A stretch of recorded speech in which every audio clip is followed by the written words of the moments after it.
Soft life versus hard reality. Semua orang sekarang ngomongin soft life. Hidup santai, gak stres, kerja secukupnya, nikmati hidup. Tapi anehnya, kenapa ya makin kesini hidup terasa makin berat? Scroll TikTok, Instagram, isinya orang ngopi cantik di weekdays. Staycation, self-care, sementara kita lagi mikirin tagihan, kerjaan yang numpuk, dan saldo yang kayaknya cepet banget habis. Kadang jadi kepikiran, ini kita yang salah jalan atau emang realitanya lagi nggak ramah? Nah, di video ini kita bakal ngobrol jujur tentang satu hal, antara keinginan hidup yang soft atau kenyataan hidup yang cukup hard. Jadi sebenarnya apa sih soft life itu? Secara simpel, soft life itu konsep hidup yang lebih santai, lebih mindful, dan gak terlalu nge-push diri sampai burnout. Fokusnya ke kenyamanan, ketenangan, dan kualitas hidup. Dulu kita sering dengar hustle culture, kerja keras, no sleep, kerja target. Sekarang banyak orang yang mulai capek dan beralih ke soft life. Bangun pagi tanpa buru-buru, kerja tapi tetap punya waktu untuk diri sendiri, healing, jalan-jalan, atau sekedar rebahan tanpa rasa bersalah. Dan jujur aja, siapa sih yang gak mau hidup kayak gitu?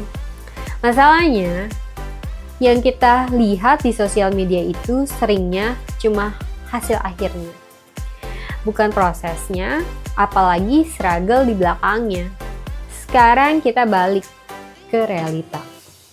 Biaya hidup naik, harga makanan naik, transport naik, tapi gaji ya gitu-gitu aja. Belum lagi kalau punya tanggungan, cicilan, keluarga, kebutuhan sehari-hari. Kadang kita bahkan bukan enggak mau hidup santai, tapi emang gak bisa. Contoh simpelnya, kamu pengen me time, tapi mikir, duitnya mending disimpan. Pengen liburan, tapi kepikiran, bulan depan ada tagihan. Akhirnya hidup jadi kayak survival mode. Dan di saat yang sama kita terpapar konten-konten orang yang kelihatannya hidupnya santai banget. Di situ mulai muncul pertanyaan, kenapa ya hidup mereka kayaknya enak sementara gue harus struggle terus? Di titik ini biasanya konflik mulai muncul di dalam diri kita sendiri.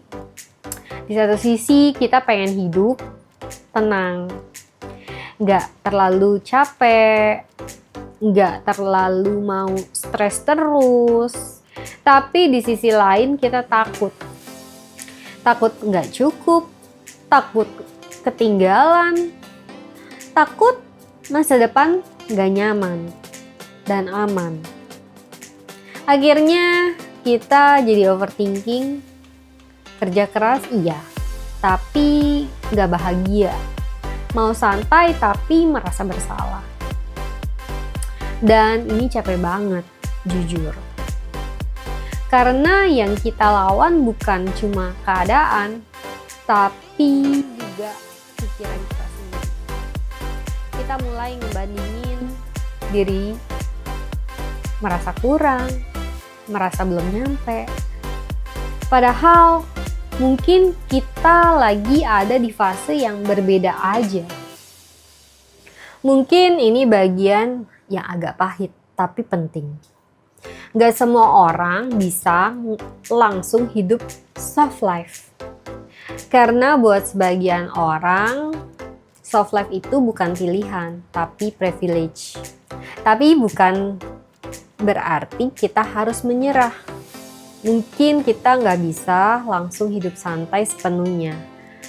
tapi kita bisa mulai pelan-pelan. Cari versi soft life kita sendiri. Sesederhana istirahat tanpa rasa bersalah, gak perlu keras sama diri sendiri, atau mulai mengatur keuangan lebih sadar. Karena realitanya hidup memang keras, tapi kita masih punya kontrol meskipun kecil.